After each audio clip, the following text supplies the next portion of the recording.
It's complicated. We have a new system at the moment. We're filtering all of our water before we boil it. We're not paranoid or anything.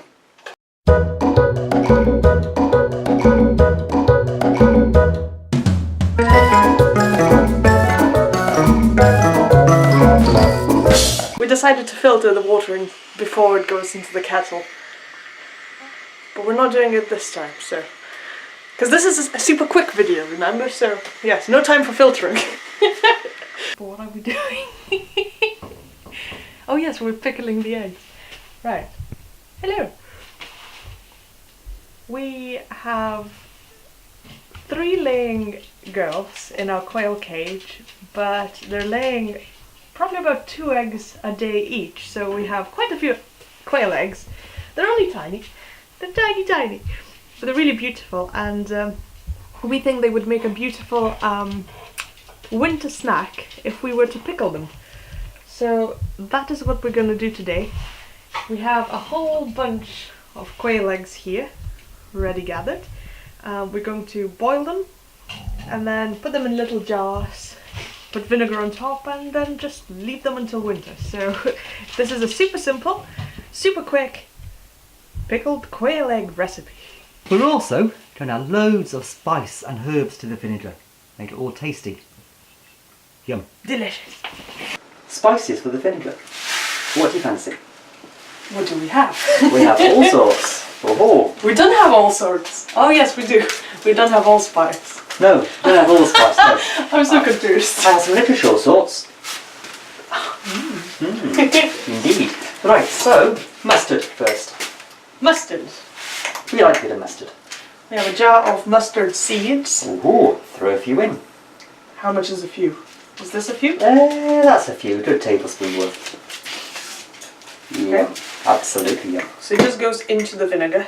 How much vinegar did you put in? Enough to cover the eggs. Don't quite know how much that is yet. Don't know how many eggs we have. Right, and next up, peppercorns. We have peppercorns right here. We do.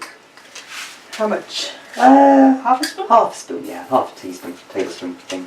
What I mean. Yeah. Awesome. There we go. And We have some cloves. cloves to do. There we go. I like cloves. Oh, Christmas. Oh yes. How Good much? shape. Perfect. That'll do. That'll be. Shall I add ground garlic? Add some garlic.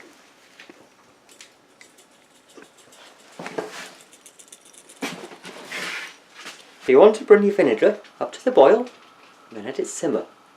Lovely stuff. Is it boiling? Not yet. Not yet. It'll boil soon. Whilst that boils, you have to boil your water before your eggs you do. Boiling water, hot, hot, hot. Right then.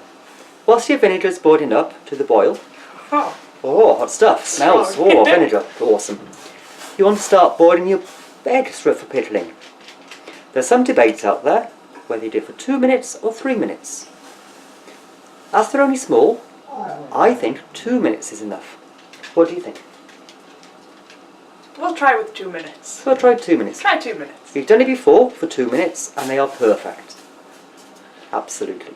There are so many different recipes online though, so There we're pretty is. much just creating our own and see what happens. Well, it's a recipe we've done before and it worked, so awesome. You want to wait until your water comes up to the boil before you plop your eggs in. Because if you use your fingers in boiling water, you get a bit burnt, they do. If you don't have a slotted spoon, a simple spoon will do just nicely. Yum, this is going to be so delicious. Some people say you need to stir the eggs whilst they boil. We're not going to do that. We're just going to let them cook for 2 minutes and then take them out and pickle them. We haven't stirred them before and it seems to work, so why stir? You don't need to stir. So we've set the timer, 2 minutes, maybe 2.5, and then we'll see what the eggs are like. Fantastic. That's 2 minutes. Oh, We're done. we're done. Brilliant. Yay. Under the cold water. The top one. Oh, we're done cooking. Get them as cold as quickly as you can. Make them easy to peel that way. Oh, yay. They're pretty easy to peel, but they're very small. They're very fluffy. Yes, that was the word I was looking for. Hey! Once your eggs are all peeled, you want to shove them into your jar. Tightly pack them, tightly fit them, cram them all in as tight as you can go. Looking awesome! Then simply pour over your hot vinegar until it's full. Awesome! There's a few cloves in there. Simply tighten, seal, and Bob's your uncle. Now that's going to be a treat for winter. When your eggs are all done, you want to make a label, put it on your jar so you don't forget when they're made. Put it in the fridge for a few days, turn them down to the right temperature. Then you can store it in your pantry, on your shelf or in your cupboard. Awesome! Hope you enjoyed it.